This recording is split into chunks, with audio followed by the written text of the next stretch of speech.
like and subscribe. Karena kalau Anda nggak subscribe, maka video ini tidak akan berlanjut, guys.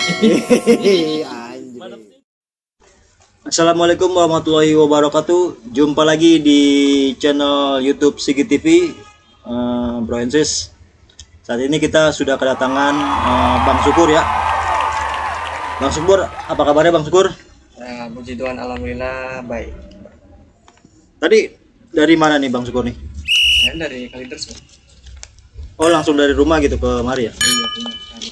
Ya, saya minta maaf nih, dari kemarin kita janjian terus, tapi yang berhubung karena banyak kendala jadi nggak terus ini. Ya nggak apa-apa sah. Namanya juga manusia ya. Ada. Jadi hari ini agenda kita mau ini Bang Syukur nih, bicarain tentang tenaga kerjaan. Oh, Karena kan kita udah banyak nih email yang masuk nih ke kita nih. Ada sekitar email yang masuk itu sekitar 4.901.798 ya, Bang. email. Siap. Itu mah UMP ya. Oke.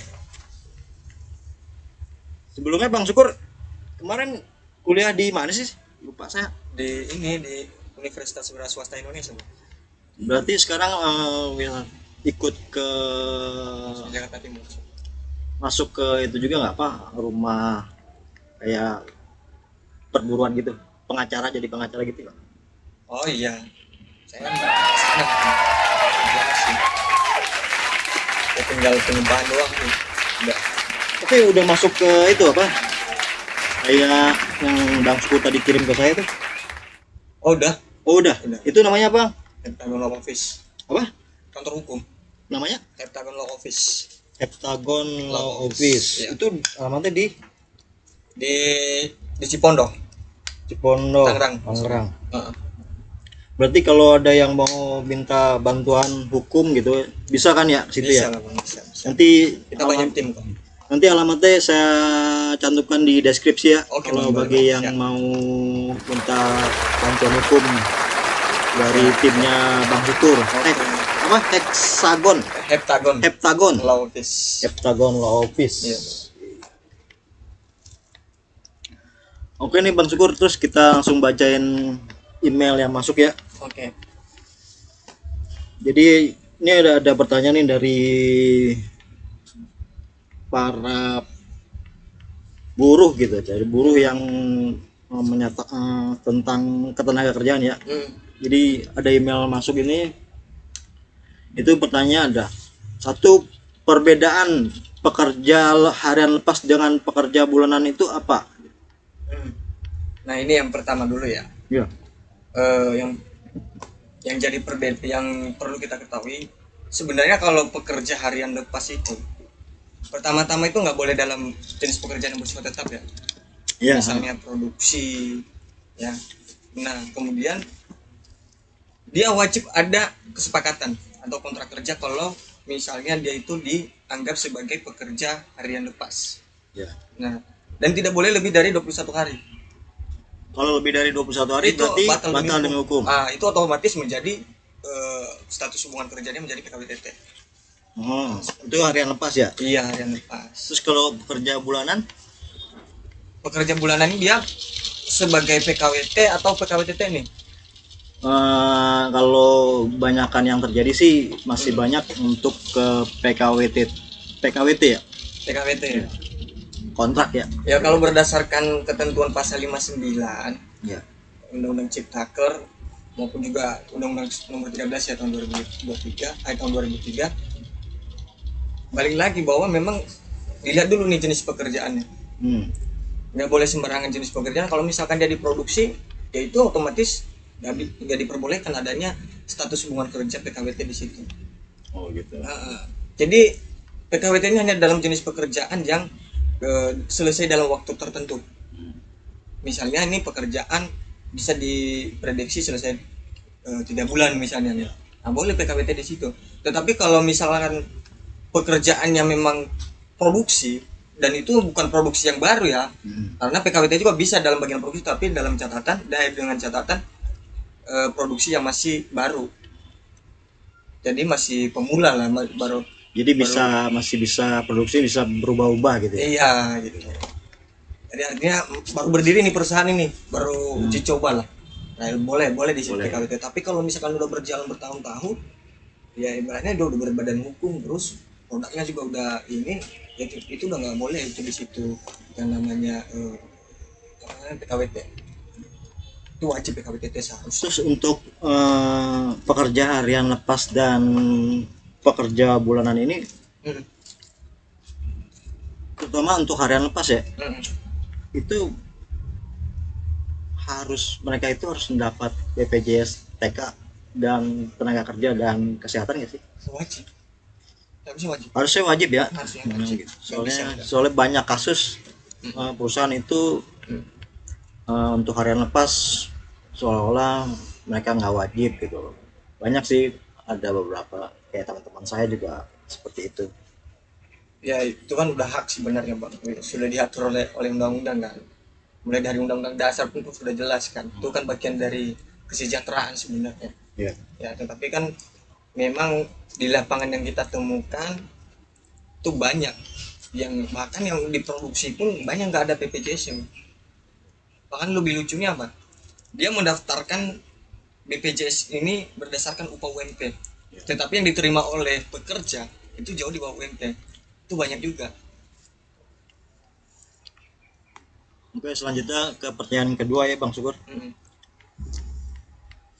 Satu, adakah daluarsa menurut hak-hak karyawan yang pensiun? Jadi ayah saya ini dipensiunkan sejak 2022. Namun hingga sekarang belum dibayarkan hak pesangonnya oleh perusahaan. Apakah ada masa kadaluarsa untuk menuntut hak pesangon tersebut secara hukum? Terus lalu bagaimana prosedur untuk menuntut hak pesangon tersebut pada perusahaan secara hukum? Nah, kalau dulu sebelum adanya uji materi atau judicial review di MK, itu 1 tahun. Itu putusan MK nomor 100/PUU strip Romawi 10/2012 halaman 63. Benar. Nah itu sebenarnya 1 tahun kan daluarsa, cuman karena memang sudah diajukan judicial review akhirnya kan dibatalkan karena tidak memberikan kepastian hukum. Nah sekarang kalau memang pekerja tersebut baik itu di PHK maupun pensiun, ya itu udah nggak ada, kecuali pengunduran diri. Itu ada daluarsanya 1 tahun, itu dikecualikan. Itu sih. Ya sebenarnya sih di pasal 96 ya, 96 UU Ketenagakerjaan mengatur bahwa tuntutan pembayaran upah pekerja atau buruh dan segala pembayaran yang timbul dari hubungan kerja menjadi kadaluarsa setelah melampaui jangka waktu 2 tahun sejak timbulnya hak. Tapi kan itu dibatalkan dengan putusan MK nomor 100. Dan ketentuan pasal 96 Ketenagakerjaan ini juga dihapus pada pasal 81 angka 37 Perpu Cipta Kerja gitu. Kemudian untuk hak-hak karyawan yang pensiun ini, dia itu bisa dapat berapa kali sih Bang? Kalau di Undang-Undang nomor 13 sebelum adanya Undang-Undang nomor 11 tahun 2020 Undang-Undang Cipta Kerja, itu maksimalnya 2 PK. Ketenagakerjaan 2013 ya? Iya, tapi sekarang udah berubah. Nah, dengan adanya Undang-Undang Cipta Kerja itu ini ya pengalaman saya ya, kemarin itu kan ada salah satu juga pensiun yang kemarin kita perjuangkan sampai putusan MA itu cuma 1,75, jadi nggak ada 2 PPK itu. Iya. Sebenarnya sih di teman-teman bisa baca di ini ya, PP 35 tahun 2021. Itu di sini tercantum tentang karyawan yang pensiun itu berhak mendapatkan uang pesangon sebanyak 1,75 kali, uang penghargaan masa kerja 1 kali, dan uang pergantian hak. Uang pergantian hak itu sih biasanya ditentukan oleh perusahaan. Itu tercantum di peraturan perusahaan juga sih biasanya. Jadi kalau yang belum punya peraturan perusahaan sih, bagi perusahaan yang belum punya peraturan perusahaan lebih baik sih segera melengkapi peraturan perusahaannya tersebut gitu. Seharusnya Iya. dan harusnya melibatkan pekerja juga, apa namanya, eh, harus memintai pendapat dari pekerjanya juga. Iya. Karena kan peraturan perusahaan itu seharusnya lebih baik dari undang-undang. Iya. Oke, kita baca email yang ketiga ya. Ini tentang upaya hukum atas putusan PAI yang ingkrah. Jadi di sini emailnya berbunyi apa?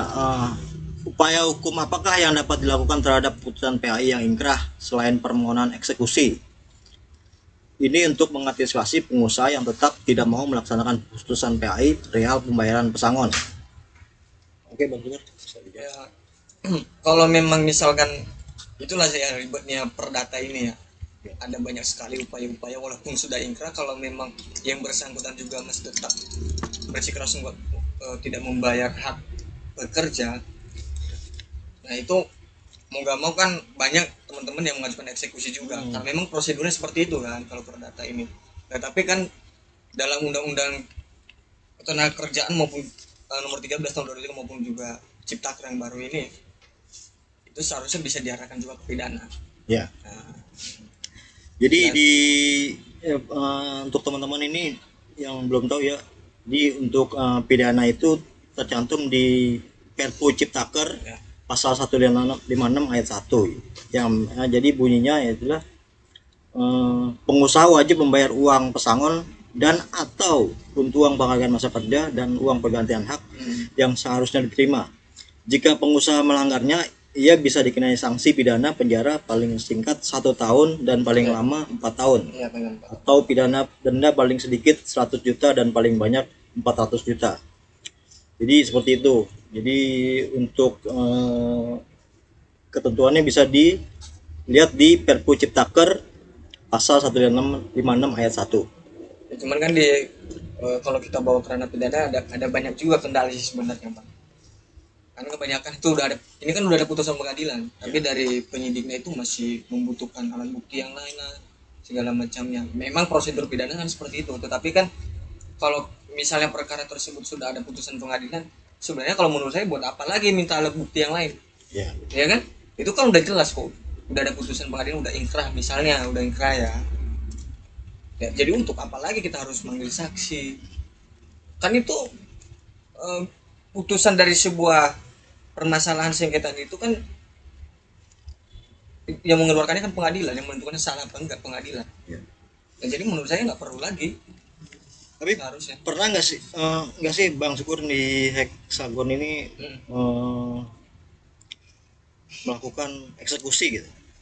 Kalau kita eksekusi belum pernah melakukan eksekusi, tetapi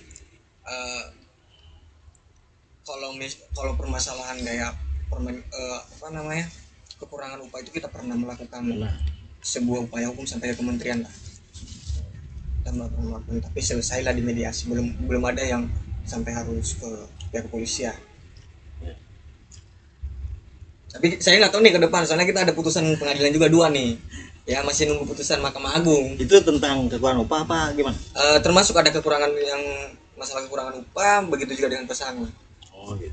Dan juga kekurangan hak ya.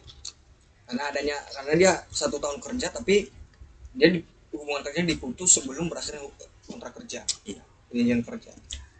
Jadi sebenarnya saya juga punya cerita sih tentang kekurangan upah ini gitu, Bang. Jadi dulu kita pernah melaporkan kekurangan upah ke pengawas ketenagakerjaan gitu. Terus? Jadi kita pernah laporkan, ini gimana nih Pak tentang kekurangan upah gitu. Jadi dari pihak pengawas kan mereka juga nggak bisa ngambil sikap gitu. Kan ada tuh di bawah perusahaan telah melanggar aturan pelanggaran normatif tentang ketenaga kerjaan. Itu kan jelas-jelas gitu. Kalau di undang-undang kan ada, mereka harus memberi sanksi teguran, administratif dan sebagainya gitu. Bahkan bisa untuk mencabut izin usahanya. Tapi kebanyakan sih pihak pengawas seperti lepas tangan gitu terhadap hal-hal kayak gini. Bahkan kita disuruh untuk segera melapor ke kepolisian aja gitu. Lucu itu. Jadi aduh, Sebenarnya jadi fungsinya nggak ada jadi Pak. pengawas ya benar. Saya juga mengalami hal yang sama sih Pak. Nah sebenarnya gini, kemarin saya juga habis pendidikan kan terkait masalah tenaga kerjaan ini dengan salah satu bisa dibilang sih spesialisnya di situ tuh, ibu itu. Nah coba saya mempertanyakan masalah seperti ini, kenapa sih pengawas dari ketenaga kerjaan ini kerjanya nggak maksimal? Karena yang kita tahu di lapangan memang laporan diterima, diproses, dikeluarkan, nota pemeriksaan dikeluarkan. Cuman yang permasalahannya cuma sampai di situ doang. Tidak ada tindakan tegas terhadap pelanggaran yang dilakukan oleh pihak perusahaan. Nah, kemarin saya coba mempertanyakan hal ini. Nah, ada sebuah pengetahuan yang baru lah yang saya dapatkan, bahwa seharusnya kekurangan upah ini dia nggak masuk ke PHI, tetapi ke pengadilan negeri. PTW pengadilan negeri. Untuk pengadilan negeri. Nah, karena dia kan masuknya pelanggaran ini. Ya. Pelanggaran yang pidana masuknya. Sebenarnya setelah pengawas ini mengeluarkan yang namanya nota pemeriksaan 1, 2, 3, kemudian nota dikeluarkan, nota penetapan nomor 4. Nah, apabila memang semua itu sudah selesai dilakukan, harusnya perkara ini dilimpahkan ke pihak kepolisian. Baru kepolisian melimpahkannya ke kejaksaan. Kejaksaan baru ke pengadilan negeri. Seharusnya seperti itu. Nah, kemarin saya coba pertanyakan juga hal lain, tapi kenapa faktanya di lapangan tidak seperti ini? Nah, dia bilang sampai ibu itu mengatakan bahwa berarti pengawasnya yang nggak bisa kerja. Memang prosedurnya dalam peraturan menteri seharusnya seperti itu. Iya. Jangan-jangan emang nggak bisa kerja ini. Iya benar. Saya sampai digituin sama ibu itu. Nah, sampai saya bilang gini, ini kasus ini yang pernah saya pegang sampai ke kementerian loh Bu. Dan ini lucu sekali saya gitu. Nah, dia bilang, ya itulah birokrasi kita.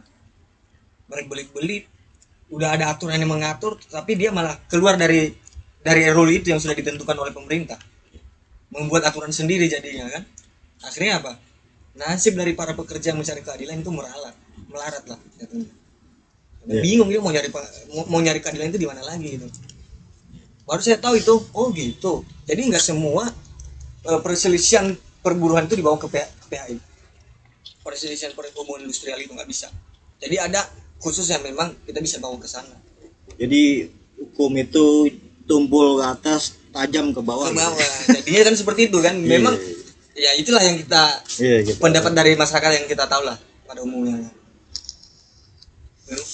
Ya mau gimana lagi Bang, kita hidup di negara yang memang bisa dibilang negara hukum. Cuman kan yang jadi permasalahannya sekarang itu penegakannya yang nggak ada. Oke, kita lanjut ke email keempat.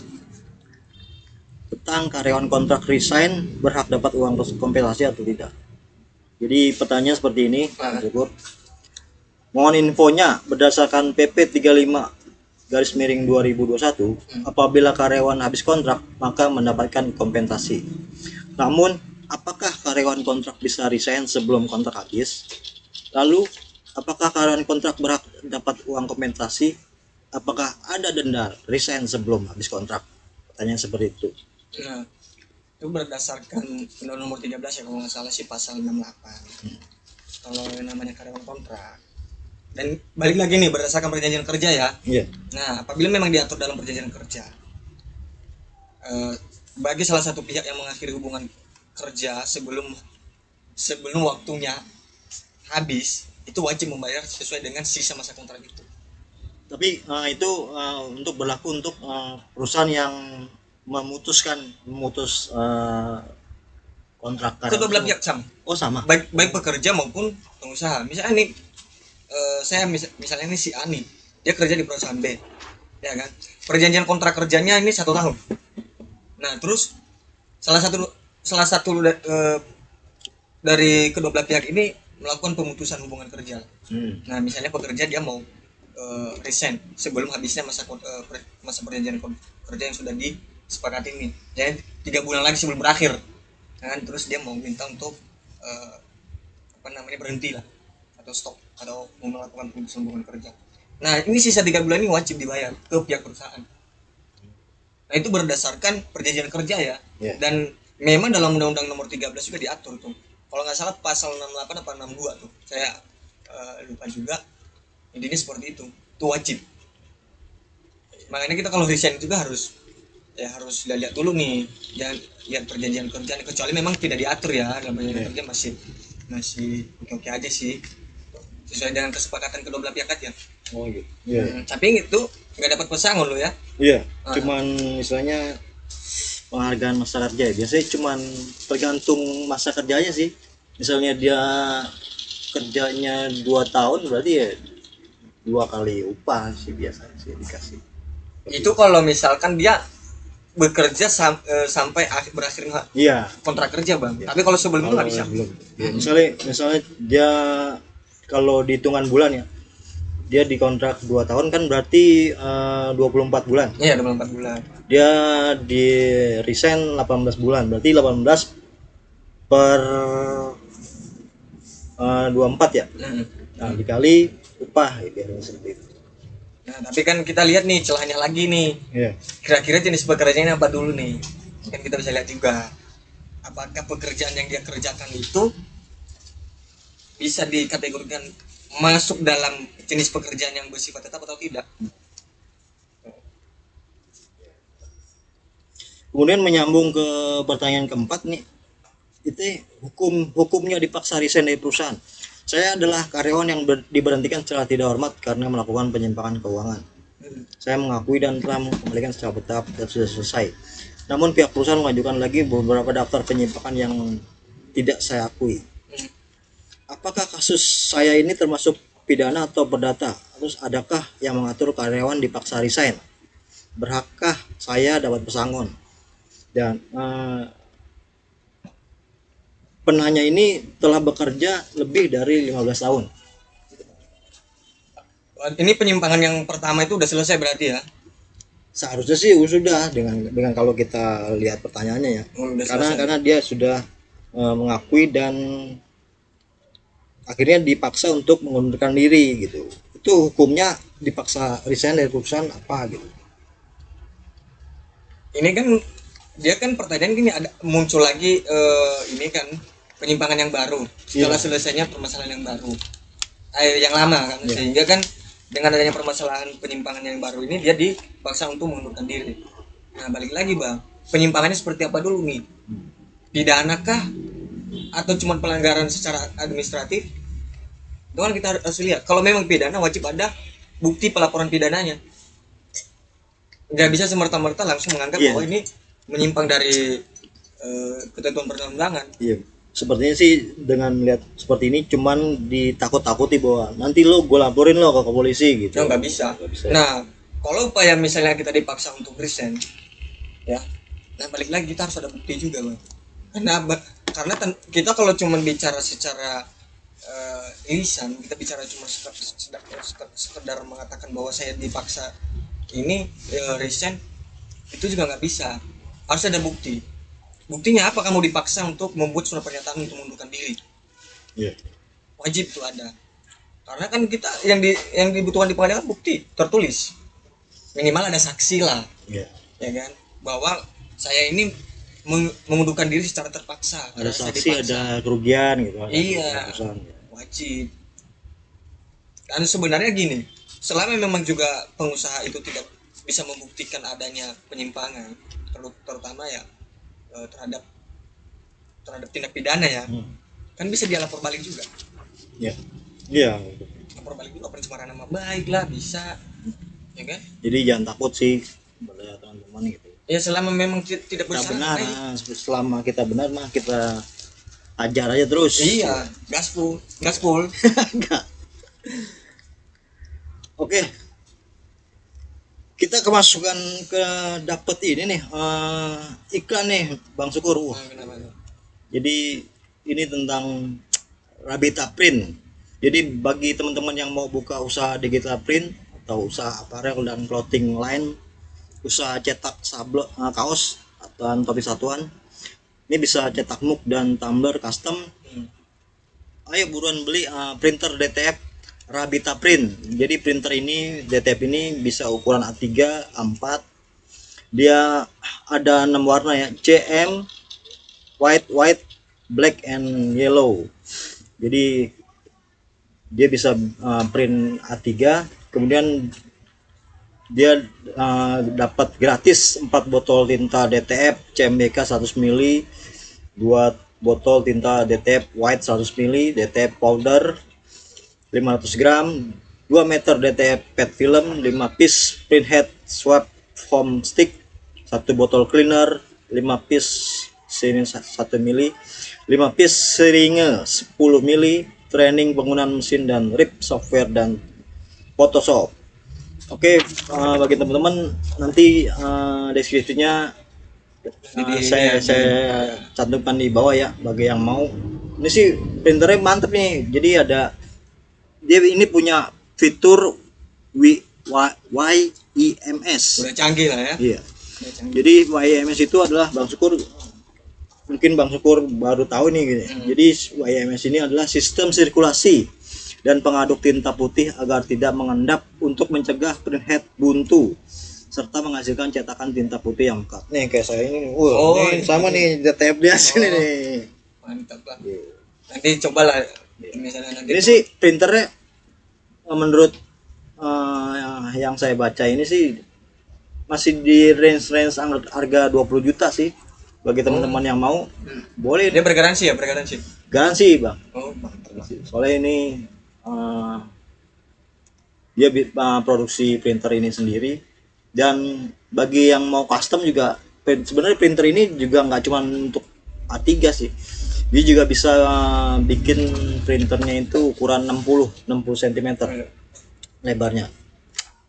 Boleh tuh bagi teman-teman yang mungkin punya usaha cetak kaos atau inilah, boleh pesan kaos, topi satuan, bisa cetak mug, tumbler, custom dan sebagainya sih.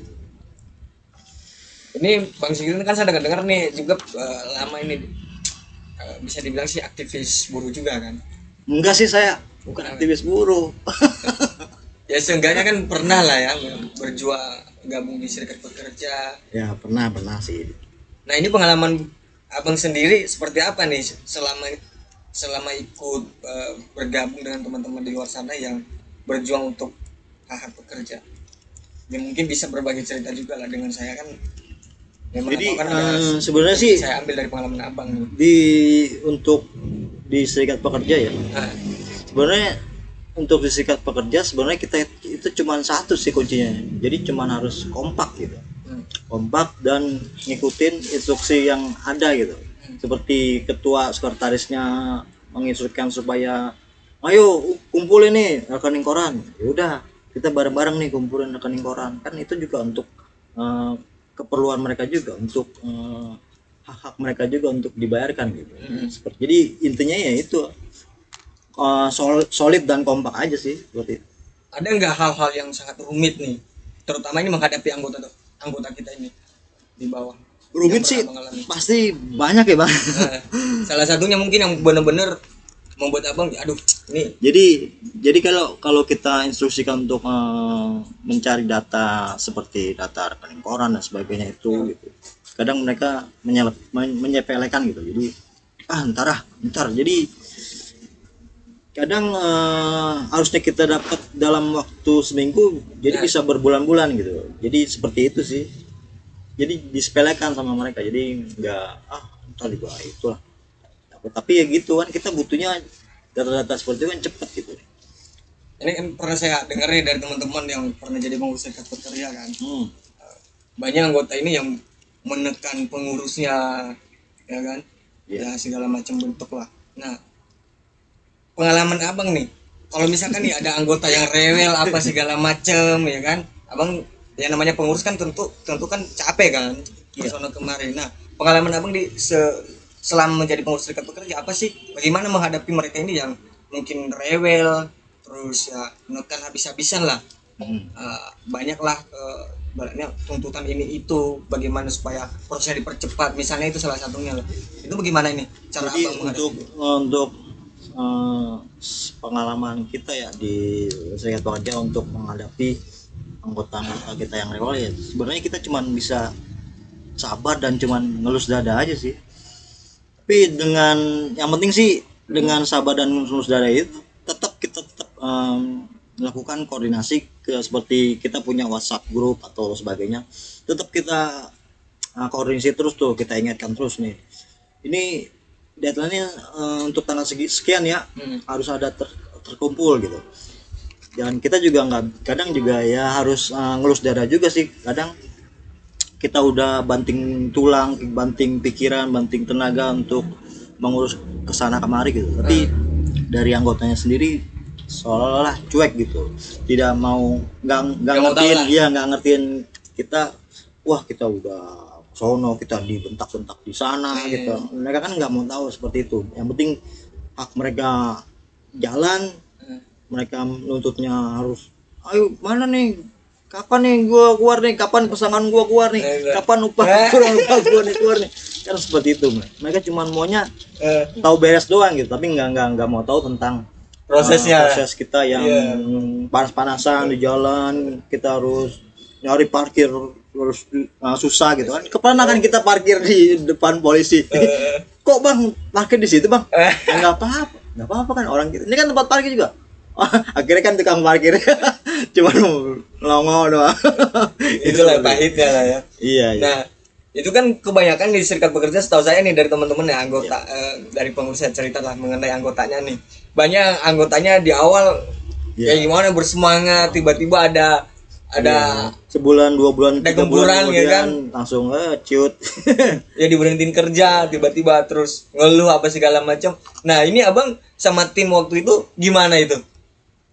Ya kan kita pasti kena mental juga kan, kita juga sebagai pengurus yang bertanggung jawab kan. Kita pernah sih ngalamin seperti hal-hal seperti itu. Jadi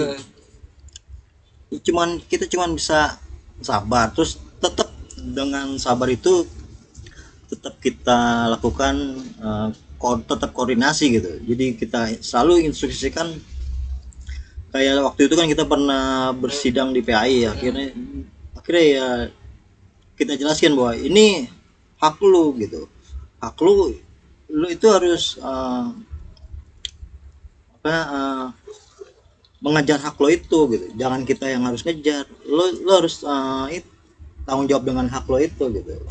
Seperti itu sih. Tetap kita koordinasiin terus, kita ingatkan bahwa nanti tanggal segini sidang lo datang gitu kan, ini sidang kalian gitu. Seperti itu sih.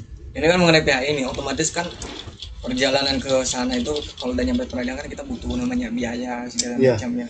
Nah itu pengalaman abang di lapangan, anggota-anggota yang abang bela itu ada nggak sih pengertian, mungkin uang bensin lah atau apa, biaya gugatannya segala macamnya, ada nggak pengertian di situ?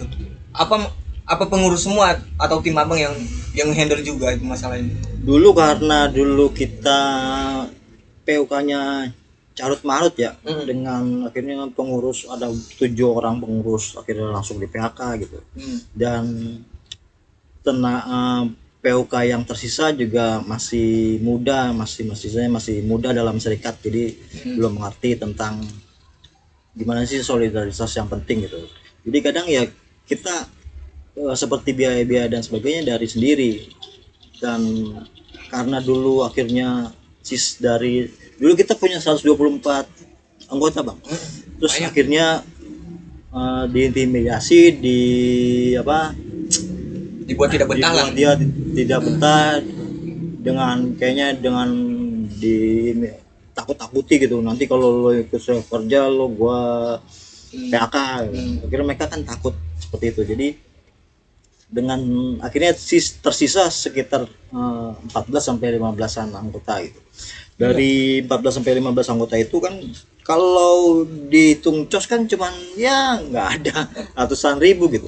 Jadi ya kadang kita dari uang sendiri gitu, kadang mereka juga dari uang cos itu kita gunakan untuk keperluan bikin bukti gitu, legalisir dan sebagainya sih, seperti itu.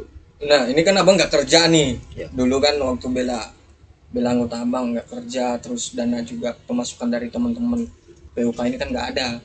Karena mereka juga kan kebanyakan udah mundur dari serikat pekerja, ada juga yang resign sendiri lah atau inilah.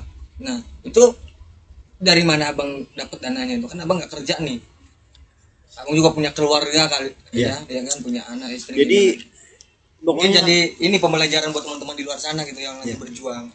Sebenarnya sih intinya jangan takut dengan PHK bang, karena hakikatnya pekerja itu adalah di PHK. Benar. Istilahnya itu. Sepakat. Jadi untuk rezeki dan sebagainya itu kan udah ditentuin oleh Yang Maha Kuasa gitu. Jadi kayak dulu saya itu sebenarnya banyak dapat job sampingan dari freelance gitu. Seperti itu. Jadi kita ngedesain atau sebagainya gitu. Kita bikin kaos, kita jual, kita ada teman-teman dari luar yang hubungin kita untuk bikin brosur atau sebagainya, kita kerjain aja semuanya. Kita ada yang pengen pasang branding mobil, ya udah kita kerjain semua itu semua. Jadi pokoknya jangan takut lah, namanya pekerja ya pasti hakikatnya di PHK sih. Artinya kan selama benar yang kita lakukan, Iya. jalan itu selalu ada lah, ya kan. Ya mungkin Tuhan, kalau kata orang zaman sekarang kan nggak mungkin Tuhan tutup mata lah. Iya, Iya kan? seperti itu sih. Keren. Itu berarti pengalaman abang terkait masalah perselisihan hubungan industri ini, perkara ini juga cukup luas lah ya. Ya nggak luas banget sih, kita kan juga terus belajar gitu. Kita belajar nggak cuma di sini doang gitu. Kan kita di FSPMI kan ada beberapa sektor gitu. Kita belajar ke sektor ini, ke sektor itu gitu. Yang penting kita ambil positifnya aja dari sektor-sektor tersebut gitu. Kita rangkum, akhirnya kita ambil intisarinya gitu. Jadi yang kita intisari itu yang bagus kita jalankan gitu. Jadi seperti itu. Nah ini kan mungkin di luar sana teman-teman ada yang mungkin baru berdiri serikat pekerjaannya ya. Iya. Nah sebelum berdirinya serikat pekerja, apa aja sih yang selain harus kita menyiapkan anggota minimal pengurusnya dulu ya, minimal 10 orang atau 11 ya. Nah apa yang perlu disiapkan selain itu bang? Karena kan namanya mendirikan sebuah serikat pekerja kan tentu itu tidak mudah kan. Pasti ada yang namanya intimidasi segala macam bentuk kan. Ya untuk mempersiapkan itu apa yang harus kita siapkan dari awal sebelum terjadinya sengketa, sebelum terjadinya perselisihan? Yang perlu dipersiapkan sih banyak sih ya. Tapi yang penting itu keteguhan hati sih. Jadi kalau hatinya sudah teguh bahwa saya ikut serikat pekerja ini untuk mensejahterakan anggota dan sebagainya gitu. Ya itu, jadi cuman teguhkan hati aja gitu. Jadi kalau kita ikut serikat pekerja nanti kan istilahnya dengan pelanggaran-pelanggaran yang ada di perusahaan kan kita akhirnya mendapatkan hak-hak kita.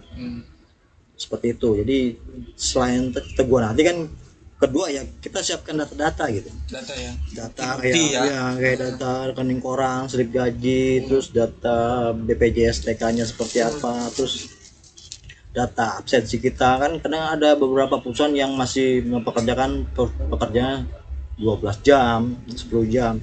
Kan yang normal itu dalam 1 minggu kan 40 jam gitu. Jadi seperti itu. Jadi kita siapkan data absensinya gitu, seperti itu sih Bang. Ya sih, kalau memang misalkan teman-teman yang kerja di perusahaan itu mendapatkan itu kan masih enak ya. Iya. Misalnya ada absensinya, slip gajinya, editannya. Tapi kan yang kita tahu kan banyak juga perusahaan-perusahaan yang bahkan gaji cash, dia nggak ada slipnya ya kan. Nah kemudian nggak ada kan juga ada tuh kayak di dedikatnya. perusahaan di Jakarta Barat tuh ada tuh yang satu slip gaji ada beberapa nama itu. Iya, itu 3 kan. orang. Nah ini kan menyulitkan juga teman-teman pekerja di luar sana kan. Ya ada nggak pengalaman abang menemukan dari anggota PUK abang atau mungkin dari anggota PUK lain lah yang menemukan hal yang seperti itu? Nah itu bagaimana itu caranya bang, supaya kita bisa membuktikan nanti suatu saat ketika ada perselisihan bahwa dia bekerja loh untuk di perusahaan ini gitu. Iya. Jadi kita mempersiapkan datanya itu nggak ujuk-ujuk langsung full gitu. Kita kerja udah 12 tahun, tiba-tiba kita harus data dari 12 tahun itu harus ada per hari itu. Nggak seperti itu. Jadi kita siapkannya itu bertahap aja gitu. Jadi misalnya bulan ini kita siapkan dari 2012 sampai 2015 gitu. Terus bulan ke depan dari 2015 sampai 2018 kan seperti itu. Jadi Step by step gitu.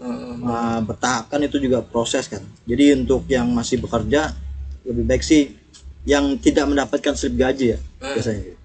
Nah, jadi kan ada tuh misalnya perusahaan itu transfer ke rekening, ya udah dari transferan itu kita screenshot atau kita download tuh PDF-nya, kita simpen tuh ke Google Drive aja. Jadi seperti itu. Jadi kalau ada kita butuh data, tinggal kita tarik aja dari Google Drive seperti itu. Karena itu penting. Ya karena kan kalau kita juga nggak ada data sama sekali kan, perjuangan kita bisa dibilang Iya,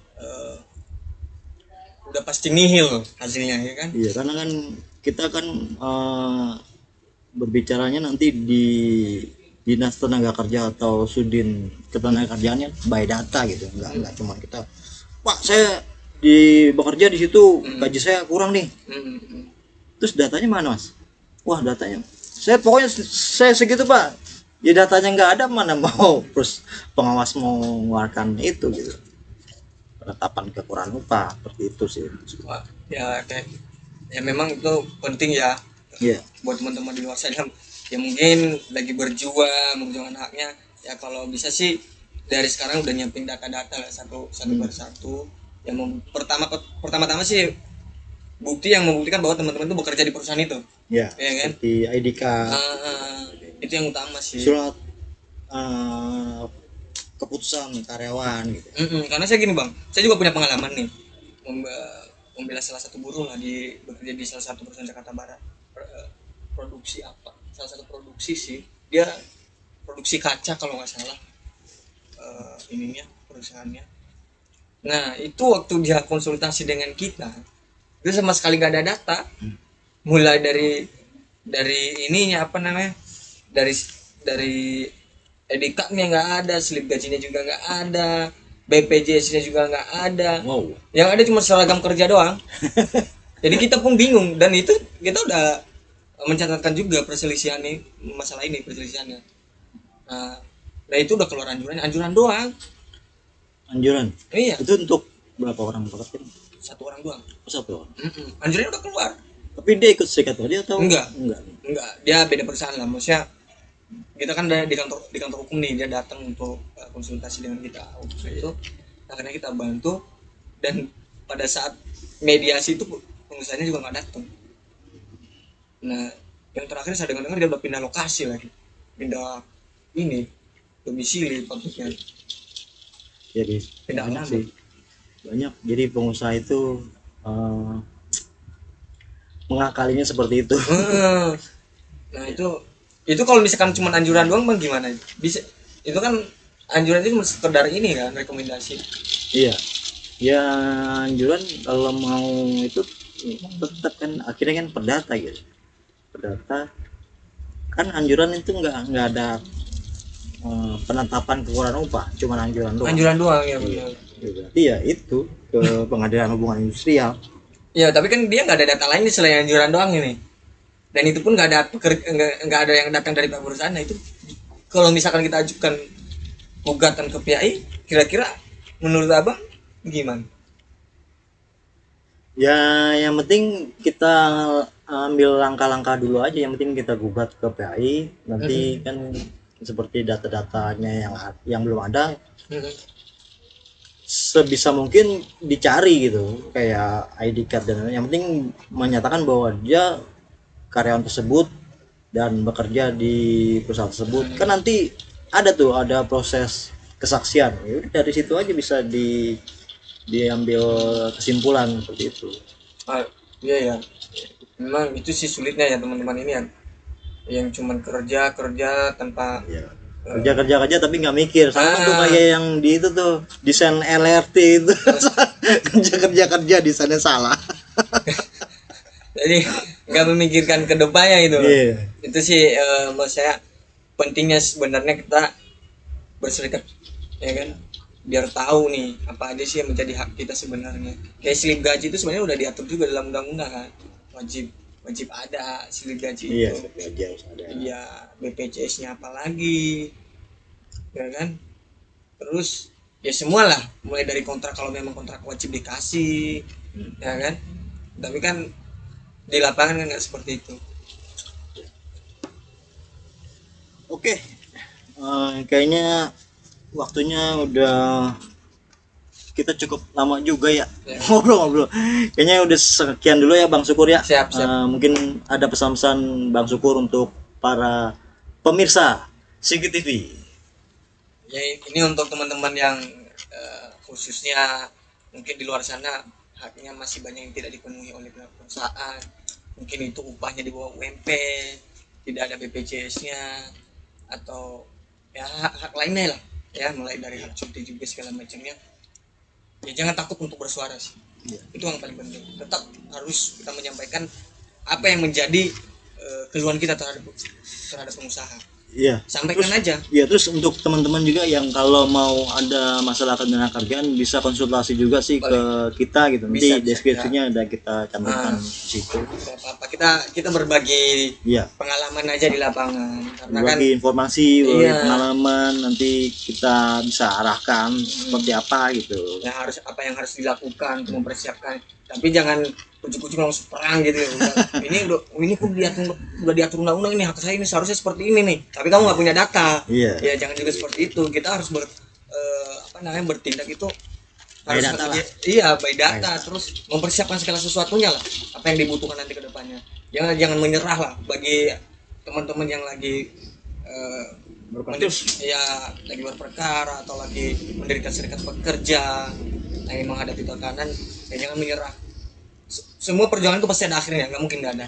Iya, kan? benar. Yang namanya tekanan itu, tantangan itu pasti selalu kita temukan dan kita alami itu dalam setiap perjuangan kita. Iya. Oke, thank you.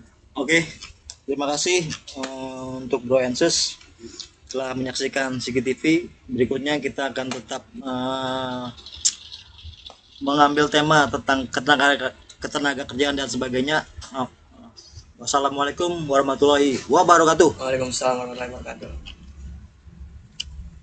Jangan lupa like and subscribe.